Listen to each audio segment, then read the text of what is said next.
కుమ్రంభీం ఆసిఫాబాద్ జిల్లాను పెద్ద పులులు హడలెత్తిస్తున్నాయి.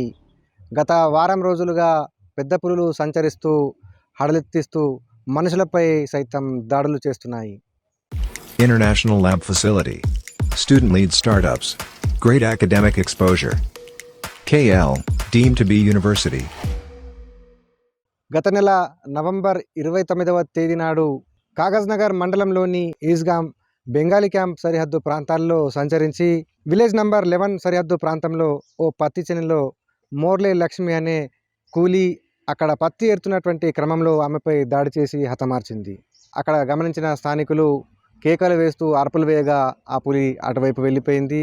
పంట చేలో పత్తి ఏరుతున్నటువంటి కూలీలంతా కూడా ఒక్కసారిగా పరుగులు తీసి వారంతా పారిపోవడం జరిగింది.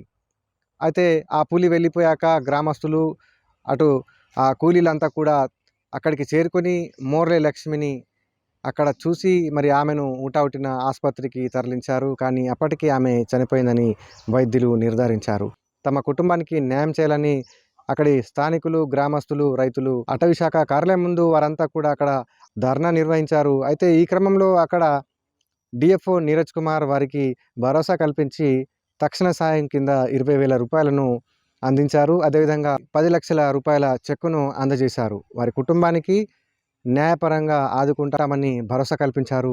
ఏదైతే వారి డిమాండ్ ఉందో ఆ కుటుంబంలో ఒకరికి ఉద్యోగం, తర్వాత 5 ఎకరాల భూమి కావాలనే వారి డిమాండ్ను ప్రభుత్వం దృష్టికి తీసుకెళ్లి పరిష్కరిస్తామని చెప్పడంతో వారు ధర్నా విరమించారు. అయితే ఆ పులి విలేజ్ నంబర్ 4 మీదుగా గన్నారం ప్రాంతం వైపు నుండి కడంబా వైపు వెళ్ళింది.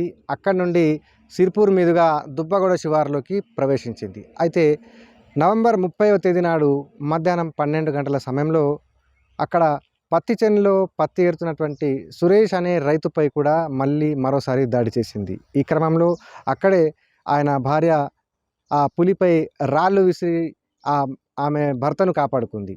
అయితే అదృష్టవశాత్తు ఆయన ప్రాణాలతో బయటపడ్డాడు. అక్కడ ఆమె ఫోన్ ద్వారా గ్రామస్తులకు, బంధువులకు తెలుపగా వారిని హుటాహుటిన సిర్పూర్ ప్రభుత్వ ఆసుపత్రికి తరలించగా అక్కడ ప్రథమ చికిత్స అందించి అక్కడి నుండి నేరుగా అతన్ని కాగజ్నగర్ లైఫ్ కేర్ ఆసుపత్రికి తరలించారు. అక్కడ కూడా వైద్యులు ఆయనకు చికిత్సను అందించారు. ఈ క్రమంలో విషయం తెలుసుకున్న అటవీ శాఖ సిబ్బంది ఆసిఫాబాద్ డిఎఫ్ఓ నీరజ్ కుమార్ టిబ్రివాల్ అక్కడికి చేరుకొని ఆయనను పరామర్శించారు. అక్కడ వైద్యులను ఆయన ఆరోగ్య వివరాలు అడిగి తెలుసుకున్నారు.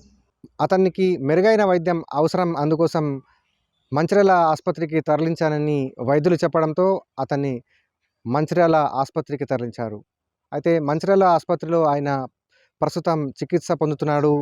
ఆయన ఆరోగ్యం నిలకడగానే ఉందనైతే వైద్యులు చెప్పారు.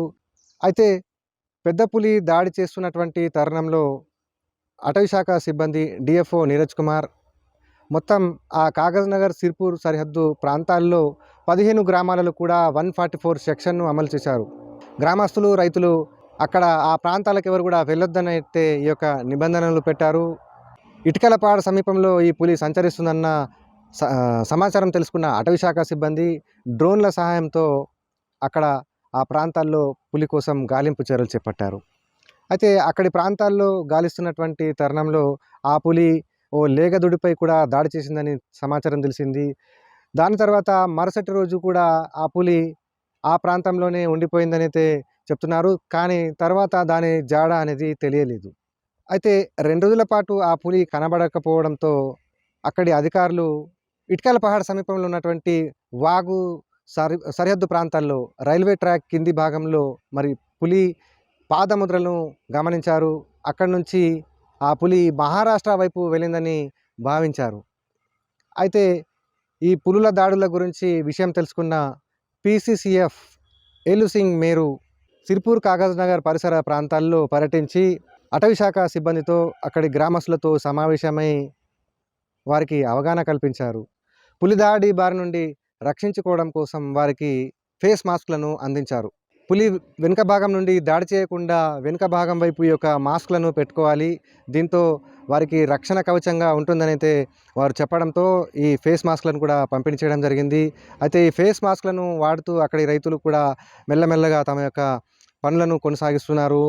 ఈ విధంగా ఈ ప్రాంతాల్లో మొత్తానికైతే పులి సంచారం గురించి అక్కడి ప్రాంతవాసులందరూ కూడా భయపడుతూ ఆందోళనకు గురవుతున్నటువంటి తరుణంలో ఈ ఫేస్ మాస్కులను పంపిణీ చేస్తూ వారికి ఒక రక్షణ కవచంగా దీన్ని ఉపయోగించాలని అయితే అవగాహన కల్పిస్తున్నారు. అటు ఆ పులి ఎక్కడుందో మరి ఆ ప్రాంతంలో జల్లెడ పడుతూ డ్రోన్ల సాయంతో వెతుకుతున్నారు. కానీ ఎక్కడ కూడా దాని జాడ కనపడకపోవడంతో అది మహారాష్ట్రలోని అమృత్ నగర్ సమీప ప్రాంతాల్లో సంచరించిందని అక్కడి అటవీ శాఖ అధికారుల ద్వారా సమాచారం తెలిసింది. అక్కడ ఒక పశువును సైతం హతమార్చిందని అయితే తెలిసింది. అయితే దీంతో ఇటుకల పహాడ్ సమీపంలో ఉన్నటువంటి ప్రాంతవాసులందరూ కూడా ఒక్కసారిగా ఊపిరి పీల్చుకున్నారు. అమ్మయ్య, ఇక పులి ఈ ప్రాంతంలో లేదు, ఇటుకల పహాడ్ నుండి అది మహారాష్ట్ర వైపు వెళ్ళిందని అందరూ ఎంతో ఊపిరి పీల్చుకున్నటువంటి తరుణంలో మరోసారి ఆ పులి ఈ ప్రాంతంలోకి వచ్చిందనైతే పులి అడుగు జాడలను తెలిసి మరి అటవీ శాఖ అధికారులు కూడా అప్రమత్తమయ్యారు. ఆ ప్రాంతాల్లో తిరుగుతూ అప్రమత్తమవుతూ ప్రజలను ఎక్కడికక్కడ కూడా అప్రమత్తం చేస్తున్నారు. పులి బారి నుండి కూడా అందరూ జాగ్రత్తగా ఉండాలి. ఈ ప్రాంతాల్లో పులి సంచారం ఉన్నందున అందరూ కూడా ఉదయం 10 గంటల తర్వాతే వ్యవసాయ పనులకు వెళ్ళాలి, సాయంత్రం 4 గంటల లోపే తిరిగి రావాలని అయితే వారందరూ కూడా అవగాహన కల్పిస్తున్నారు. ఇటు ఆసిఫాబాద్ మండలంలోని అటు వాంకిడి ఈ సరిహద్దు ప్రాంతాల్లోనూ కూడా ఓ పులి సంచరించి అక్కడ ప్రాంతాల్లో కూడా హడలిస్తున్నైతే ఒక సమాచారం తెలుస్తూ ఉంది. ఓ పశుపై కూడా దాడి చేసిందని ఇదివరకే మనకు సమాచారం తెలిసింది. కానీ ఇప్పుడు ఈ ప్రాంతాల్లో ముఖ్యంగా ఎక్కువగా సోషల్ మీడియాలో ఫేక్ వార్తలు వైరల్ అవుతున్నాయి. ఇక్కడ పులి వచ్చింది, అక్కడ పులి వచ్చింది, ఇదిగో పులి, అదిగో పులి అంటూ కూడా సోషల్ మీడియాలో అటు గ్రామాలలో కొందరు హడలెత్తిస్తూ అందరినీ భయభ్రాంతులకు గురి చేస్తున్నారు.